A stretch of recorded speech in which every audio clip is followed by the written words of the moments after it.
Pero vamos a tratar de tocar algunos temas importantes en las infecciones urinarias. Creo que es algo muy importante para nosotros, ya que, como vamos a ver, los pacientes diabéticos son los que normalmente tienen este tipo de complicaciones y pues en nuestra población lamentablemente sobran este tipo de pacientes. Entonces es importante poder valorarlos de manera adecuada y saber identificar algunas de las complicaciones más comunes. Quiero agradecer, ya es la segunda vez que estamos aquí, al doctor Rafa, al doctor Raúl, a todo el comité organizador por la invitación y espero continuar, ¿verdad? Muchas gracias. Vamos a empezar entonces. Los temas que vamos a ver, primero, cuáles son el estudio de imagen indicado para este tipo de complicaciones. Vamos a tocar la pielonefritis enfisematosa, la jantogranulomatosa, el absceso renal y finalmente la necrosis papilar aguda. Entonces vamos a empezar con este paciente de 26 años, acude por presentar disuria, fiebre, dolor a la puñopercusión en el ángulo costovertebral derecho, no tiene antecedentes personales de importancia, es la primera vez que presenta esta sintomatología. El examen general de orina pues, se encuentra alterado, presenta leucos y bacterias. Y pues yo les pregunto, ¿qué estudio de imagen pediría a continuación? Por allá ultrasonido, muy bien. ¿Algún otro? Muy bien. ¿Qué nos dice el ACR? Hace un momento el doctor Benjamín acaba de mencionar los criterios de idoneidad y realmente la respuesta es que este paciente no necesita ningún estudio de entrada y la razón es porque es una paciente, mujer, sin antecedentes de diabetes, sin antecedentes de litiasis o cirugías renales, entonces realmente este estudio, no hay ningún estudio de imagen que esté indicado de primera instancia. ¿Por qué? Porque es una paciente que se le debe instaurar el tratamiento médico y esperar. Si en los primeros 3 días no hay respuesta o hubiera algo anormal en la evolución, entonces ahora sí ya tendríamos que aplicar algún estudio de imagen. Vamos a ver este otro caso, la femenina de 46 años, diabetes tipo 2, 5 años de evolución, sin apego al tratamiento, antecedente de urolitiasis, acude por presentar fiebre y dolor a la puñopercusión bilateral. Este es un caso completamente distinto, paciente diabética, paciente con antecedente de litiasis, paciente probablemente complicada. Entonces, ¿qué nos dice la ACR? Pues la respuesta es tomografía abdomen contrastada. Ustedes cuando entran al ACR van a ver este tipo de tablas donde en la parte superior viene el cuadro clínico, entonces nosotros podemos buscar el cuadro clínico que compagine con el paciente que estamos viendo y nos va a dar algunas indicaciones. Como pueden ver, la tomografía contrastada es la que es usualmente apropiada, también se puede hacer sin contraste y con contraste, en segundo lugar por la mayor cantidad de radiación. El ultrasonido, en realidad nos vamos muy lejos y la razón no es porque no podamos diagnosticar unas complicaciones, sino que muchas veces nos vamos a quedar corto en la profundidad con la que podemos valorarlo. Como vamos a ver a continuación, algunas enfermedades se van a diseminar demasiado en el retroperitoneo, incluso hasta la región inguinal, y entonces realmente el ultrasonido nos puede servir para hacer un diagnóstico, pero es mandatorio hacerlo complementario con una tomografía para poder ver toda la extensión de la enfermedad. Vamos a empezar entonces con la pielonefritis enfisematosa, que todos sabemos que se caracteriza pues, por una producción de gas muy importante. De nuevo, el factor de riesgo más importante va a ser la diabetes y la obstrucción renoureteral. La mortalidad de esta enfermedad ha cambiado mucho desde inicios debido a múltiples manejos, incluyendo manejos por parte de nosotros con radiología intervencionista, y ha pasado de una mortalidad del 78% al 21% en los últimos 20 años. Los agentes etiológicos son los mismos de las infecciones urinarias, principalmente son bacilos gram negativos, principalmente Escherichia coli, Enterobacter, Klebsiella, y algunos patógenos menos frecuentes como el Streptococcus o incluso hongos como Cándida. Entonces, dentro del cuadro clínico que ya conocemos, dolor, fiebre en el flanco, puede presentar vómito, náusea, hay 3 cosas que son muy importantes que debemos de ver que no tenga el paciente: falla renal aguda, alteración de la conciencia y estado de choque. Si tiene cualquiera de esos 3, son datos clínicos muy importantes para la toma de decisiones. En cuanto a los análisis de sangre, aparte de obviamente elevación de la hemoglobina glucosilada, leucocitosis, la trombocitopenia es otro de los hallazgos de laboratorio que nos debe hacer pensar que hay una complicación importante. Y en cuanto al examen general de orina, la proteinuria también es algo que debemos de estar revisando y cuando tengamos alguno de estos, pues tenemos que buscar a mayor profundidad. Levante la mano quien ya sabía que este tipo de infecciones con gas pues las produce principalmente el metabolismo de las bacterias. Ok, pues yo también pensaba igual que ustedes hasta que me puse a leer un poquito más y un grupo de investigadores, Juan y Yang, analizaron el gas que estaba en estas colecciones y se dieron cuenta que estaba mayormente compuesto por nitrógeno, el 63%. Entonces, pues empezaron a investigar por qué era esta, digamos, alteración. Normalmente, si nosotros vemos la vía glucolítica, tenemos dos, digamos, productos finales, que es el CO2 y el hidrógeno, y si bien los gases que analizaron sí tenían esos dos componentes, el nitrógeno era el que principalmente se encontraba, y esto se debe a que esta infección es una infección que produce un catabolismo aumentado.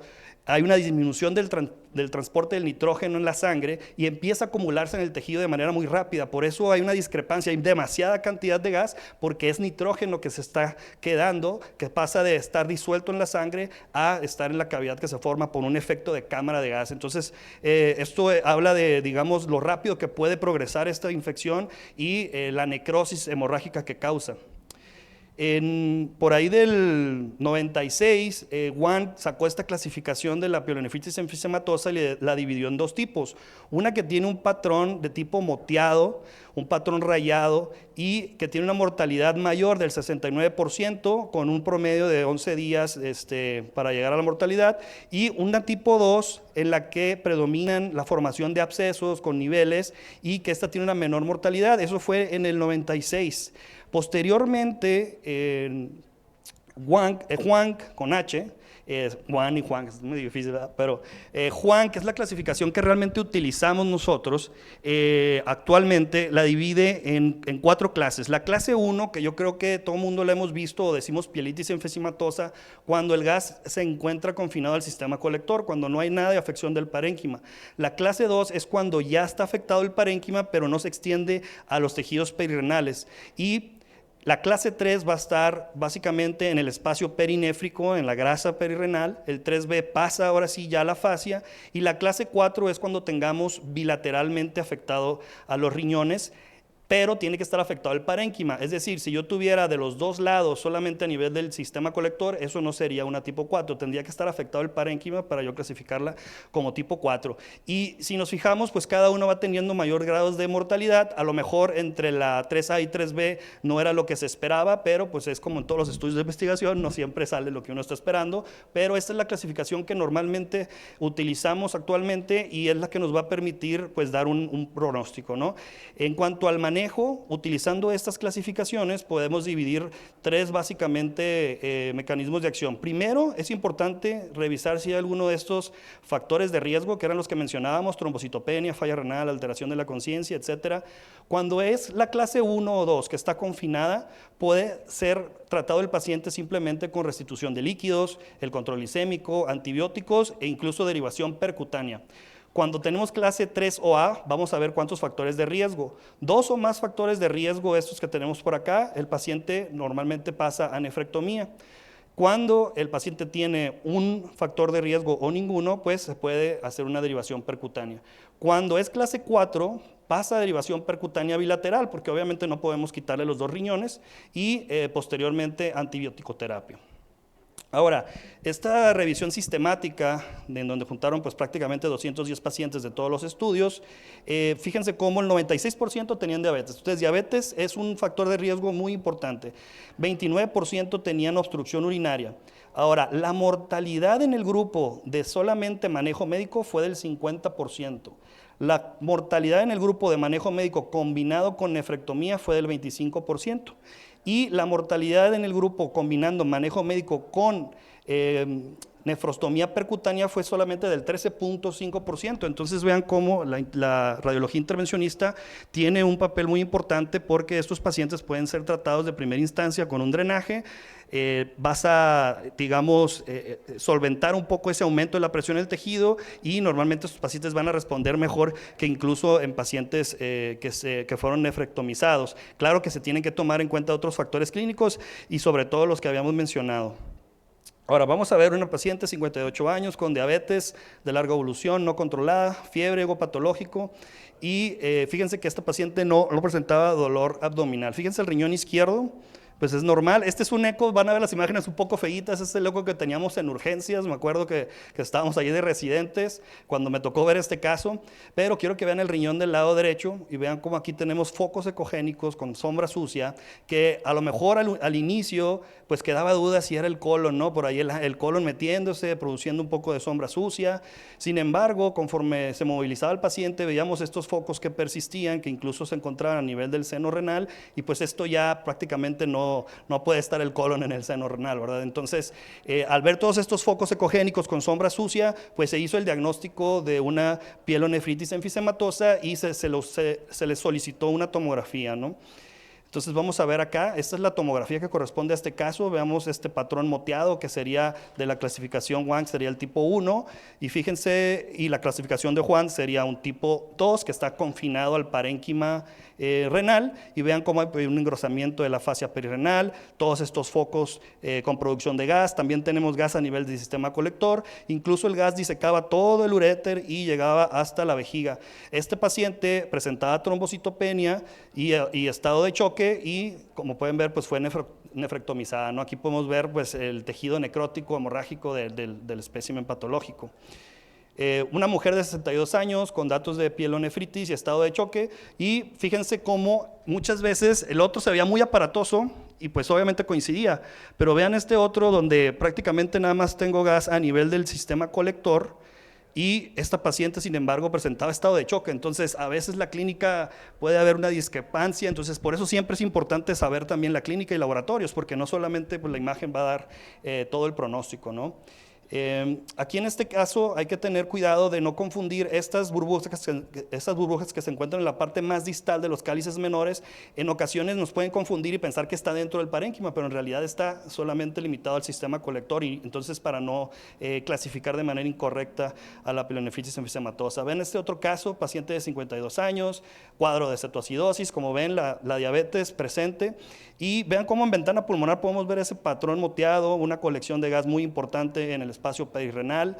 En este caso ya en el espacio pararrenal posterior teníamos también producción de gas, entonces en esta sería una tipo 3B.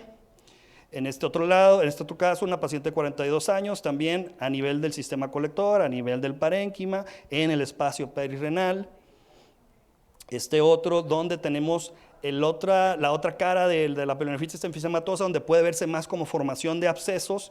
En esta tenemos estos niveles, tenemos gas, e incluso vemos una extensión en el espacio perirenal y hacia el músculo psoas, como podemos ver en esta imagen de reconstrucción coronal, y aquí en axial vemos cómo se extiende hacia el psoas. Entonces, por esto es muy importante que nosotros tengamos una tomografía, porque en el ultrasonido, si bien podemos hacer el diagnóstico, es difícil poder ver esta profundidad, ¿no? Como el psoas, y estar seguros de que hay un absceso. Entonces, por eso la tomografía nos va a permitir hacer una valoración muy rápida de este tipo de complicaciones. Ahora vamos a pasar a la parte de la pielonefritis xantogranulomatosa, que pues se va a caracterizar por la formación o acúmulo de histocitos ricos en lípidos a nivel de la médula renal sobre todo. Aquí algo importante es que esta patología a veces acompaña de masa palpable, hematuria macroscópica y pérdida de peso, entonces se puede confundir clínicamente con un cáncer, ¿no? En cuanto a los hallazgos de laboratorio, pues vamos a tener leucocitosis, anemia, piuria, que esto es muy común que se acompañe de piuria la pielonefritis xantogranulomatosa. Los agentes etiológicos van a ser los mismos, otra vez dominados por E. coli, y se van a agregar otros como Staph aureus, que también son frecuentes que podamos tener. Aquí lo importante con esta patología es que se pueden complicar hasta en un tercio, y se van a complicar con abscesos en psoas, con fístulas nefrocutáneas, con abscesos paranéfricos, o con pielonefritis enfisematosa, o incluso colitis isquémica, como lo vamos a ver un poco más adelante. ¿Cuáles van a ser los hallazgos por imagen? Uno de los más característicos es este signo que pues pareciera ahí las almohadillas de un oso, de una pata de un oso. ¿Por qué? Por esta sustitución a nivel de la médula de este tejido que está infiltrado por histocitos ricos en lípidos, y pues vamos a tener normalmente asociados un cálculo renal, que normalmente va a ser un cálculo de struvita de tipo en astas de alce, y pues muy frecuentemente lo vamos a ver asociado. No es mandatorio para tenerlo, pero sí muy frecuentemente se asocia a algún tipo de obstrucción, que puede ser incluso una estenosis ureteropiélica. Entonces vean cómo se ve el espécimen anatomopatológico con todos estos infiltrados ahí de histocitos ricos en lípidos. Estos pacientes normalmente la función renal ya está completamente perdida y es un riñón que básicamente es un caldo de cultivo y hay que quitarlo. Normalmente terminan en nefrectomía estos pacientes. Por aquí tenemos entonces una mujer de 59 años, dolor en ambos flancos. Vean cómo desde el scout pues podemos ver los litos coraliformes, vemos estas hipodensidades principalmente a nivel de la médula y por ahí un poco del signo de la pata de oso, vemos el cálculo a nivel del sistema colector, aquí otras reconstrucciones. Este es otro caso que nos da también este signo característico. Siempre cuando estemos revisando hay que buscar por atrás el psoas, los tejidos adyacentes, porque estas enfermedades infecciosas normalmente se complican con abscesos retroperitoneales. Fíjense cómo aquí estamos viendo un ejemplo. Tenemos un lito que en este caso no es coraliforme, está en la porción proximal del uréter. Vean el engrosamiento asociado del uréter y el absceso en psoas que está disecando inferiormente. Por acá, fíjense cómo tenía 2 litos y pues otra vez el signo de la pata de oso, este absceso complicado, fíjense cómo incluso está pasando acá inferiormente la región inguinal. Por acá tenemos un caso de una complicación con una pieloenfisematosa, o sea, aparte de que es una pielogranulomatosa, además ya hay una gran producción de gas, entonces este es un tipo de complicación. Y fíjense por aquí cómo la fascia renal está engrosada y por delante pues tenemos al colon. ¿Sí? Aquí tenemos el colon, se ve ahí más o menos como que está siendo irritadillo, pero realmente ahí no había sucedido nada. Pero lo que se había sucedido era una complicación con un absceso en el espacio pararrenal posterior, ¿sí? Aquí ya tenemos la fascia lateroconal y estamos aquí ya prácticamente en el espacio pararrenal posterior. Fíjense el edema en los músculos de la pared e incluso fíjense el absceso que está por acá. De hecho, este paciente acudió hasta que empezó a supurar a través de la piel. O sea, imagínense cuánto tiempo llevaba gestándose toda esta infección y obviamente este riñón pues ya no tiene función y es un caldo de cultivo, obviamente potencialmente para que el paciente se complique con sepsis y hay que hacer una nefrectomía, ¿no? Este es otro caso también, un poco menos, digamos, complicado en cuanto a la diseminación. Aquí en este caso el lito estaba más distal, pero vean otra vez ese riñón muy aumentado de tamaño, con esas hipodensidades, con el signo de la pata de oso, etcétera. Este paciente aparentemente pues no habían visto ninguna complicación. Otra vez vean por acá, por aquí tengo el colon, pues resulta que 7 días después el paciente estando hospitalizado presenta un cuadro obstructivo. Dices, oye, pues ¿qué puede haber pasado? Pues ya sabíamos el diagnóstico. Bueno, pues resulta que el paciente se obstruyó por el proceso inflamatorio, por el gran proceso inflamatorio que estaba afectando la fascia perirrenal, hubo una obstrucción a nivel del colon descendente. Aquí como podemos ver, pues esta inflamación reactiva produjo una obstrucción en el paciente.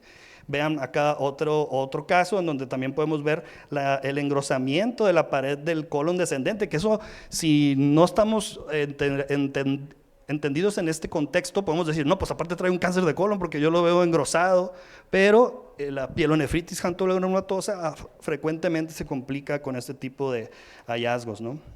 Bueno, vamos a ver ahora la parte del absceso renal. Yo creo que absceso renal, yo creo que a todos nos ha tocado ver alguno. Los síntomas pues van a ser muy similares, ¿verdad? Todos van a tener dolor en flanco, fiebre, escalofríos, y obviamente vamos a tener alteraciones en los laboratorios. En cuanto a la etiología del absceso, puede haber diferentes, ¿verdad? Claro que puede estar secundario a una pielonefritis aguda que se complique con un absceso, puede ser a través de vía ascendente, ya sea por un reflujo vesicoureteral, una obstrucción, por litiasis, puede ser incluso por vía hematógena, usuarios de drogas intravenosas, infecciones cutáneas, émbolos sépticos, sobre todo cuando tenemos cardiopatías a nivel de las válvulas cardíacas. Y aquí, en este caso, en la parte hematógena, el Staphylococcus aureus es uno de los agentes causales más comunes. Y otra vez, diabetes mellitus, inmunosupresión de cualquier tipo y obstrucción del tracto urinario van a ser factores predisponentes. Entonces, de esta manera también podemos tener que los abscesos renales pues, se pueden complicar con rupturas hacia el espacio perirrenal que pueden transgredir las fascias y que pueden producir abscesos muy, muy grandes. Ahora, pues uno de los signos yo creo que más frecuentes que podemos ver es el signo del anillo, donde hay una pared que realza y que pues es la imagen clásica de absceso prácticamente en cualquier parte del cuerpo, ¿no? Compresión del seno renal, que se puede extender obviamente hacia los tejidos perinéfricos.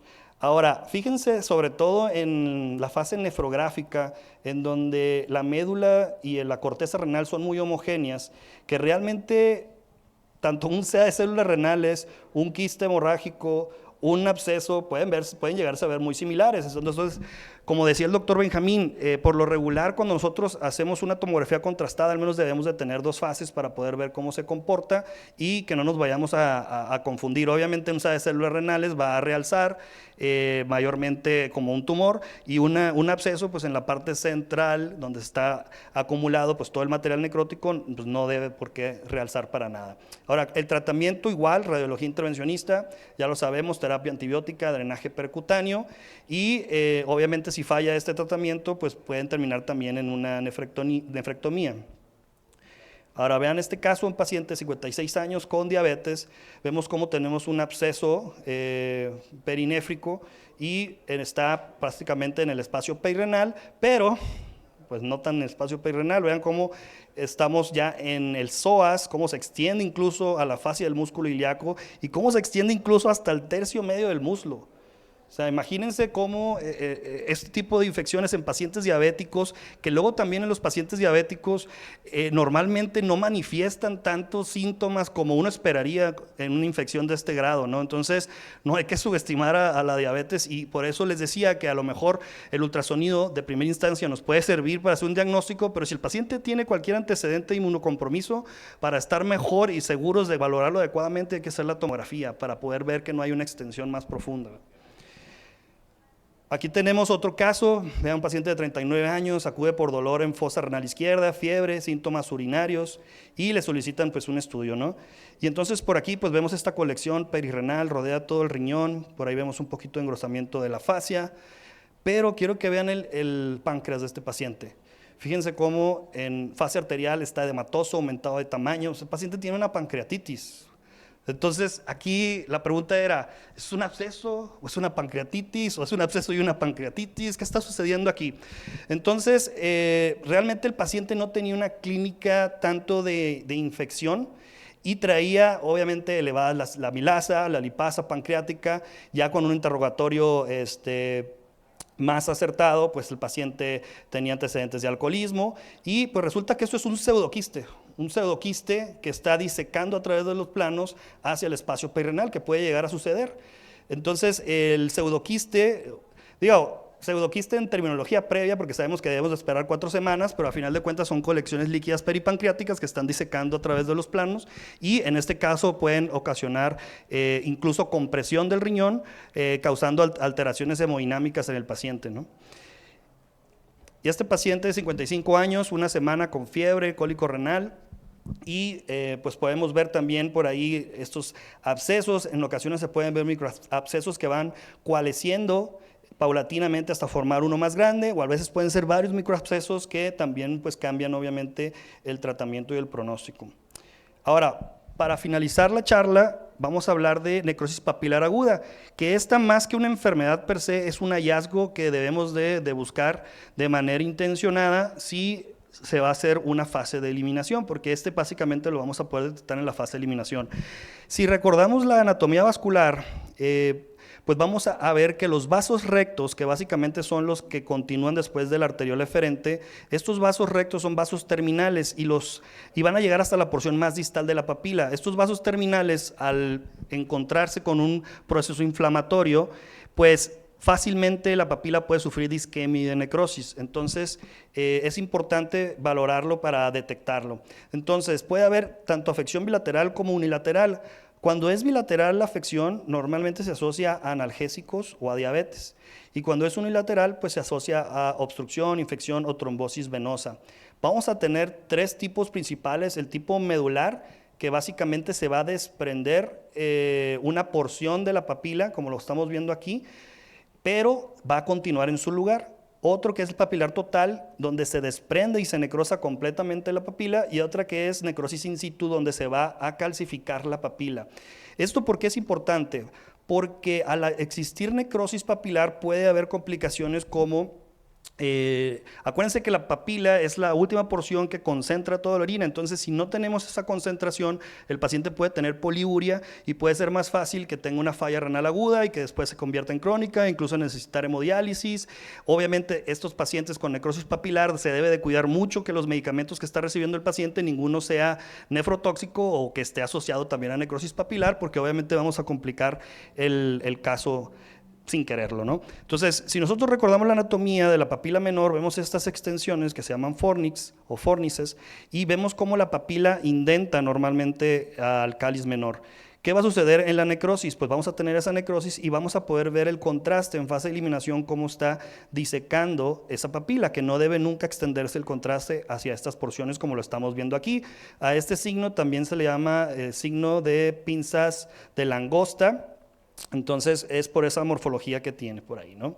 Entonces, ¿qué podemos ver en los hallazgos de imagen, sobre todo en la fase de eliminación? Podemos ver este abombamiento de los cálices, que también se le llama el famoso club shape en inglés, que en español pues sería cabeza de un mazo, y que está completamente alterado. Nosotros debemos de ver la morfología así como esta de aquí, donde vemos la indentación de la papila y vemos la morfología triangular de los fornices. Esta está completamente alterada, esta está completamente alterado, todas estas están alteradas. Podemos ver calcificaciones, ¿sí? In situ, que estas calcificaciones normalmente se utiliza, más bien se asocian a uso crónico de analgésicos, que por ahí yo conozco, yo soy un mal médico, bueno, todos mis familiares me dicen que por qué nunca quiero tomar medicamento, les digo, porque los medicamentos deben de tomarse cuando están indicados, ¿verdad? No cada vez que me duele o me siento mal. Muchas personas toman AINES a destajo y obviamente puedes hacerte un tipo de lesión simplemente por estar consumiéndolos de manera indiscriminada, ¿no? Entonces, aquí tenemos la fase de eliminación, vean cómo está disecando a nivel de la base de la papila y pues esto corresponde con una necrosis papilar, ¿no? El pronóstico, bueno, en la fase temprana obviamente va a tener buen pronóstico si se diagnostica a tiempo y se toman las medidas necesarias para que no siga progresando, pero obviamente si se llega a una necrosis papilar masiva, pues el pronóstico es más reservado, incluso con falla renal crónica. Entonces vean esta paciente, 18 años, antecedentes de diabetes tipo 1, con dolor abdominal, y síntomas urinarios de 15 días de evolución. Entonces aquí tenemos el patrón atigrado o estriado de una pielonefritis, que pues todos decimos, pues es una pielonefritis X, no pasa nada. Pues resulta que en la fase de eliminación esta paciente tenía múltiples datos que indicaban necrosis papilar con la disección del contraste a nivel de la base de la papila, desprendimiento de las papilas. Entonces esta paciente pues no está así como que muy, digamos, sin complicaciones. Esta paciente obviamente requirió un manejo más estrecho y ver que no fuera a caer en una falla renal aguda y pues obviamente interconsulta ahí con nefrología. Aquí vemos algunas reconstrucciones coronales, vean cómo se están disecando las papilas, cómo tenemos alteración en la morfología de los cálices menores con estas cabezas de mazo o abombamiento de las porciones distales. Y bueno, vamos a ver ahora a esta mujer de 45 años, 2 semanas con fiebre y dolor en fosas renales bilaterales. Entonces vean cómo también en este caso, a nivel de la papila, vemos esta disección, no se ha desprendido, pero pues esta paciente también tiene necrosis papilar. Y bueno, ya para finalizar, vamos a llevarnos estos puntos clave. Conocer los antecedentes, especialmente diabetes, es muy importante, y cálculos renureterales. Si tiene antecedentes cualquiera de esos dos o cualquier tipo de inmunocompromiso, hay que pensar en el segundo punto, que es hacer una tomografía contrastada para poder valorar complicaciones. Siempre hay que revisar los espacios perirrenales y los músculos de la pared posterior del abdomen y conocer las clasificaciones, sobre todo pues con aquellas que esté familiarizado los médicos tratantes de su hospital, y también recordar que la radiología intervencionista es importante en el tratamiento de estas patologías y obviamente si las vemos, pues obviamente alertar al equipo de intervención porque pues son potenciales pacientes donde nosotros podemos causar una gran intervención y una mejora en este paciente. Bueno, muchas gracias.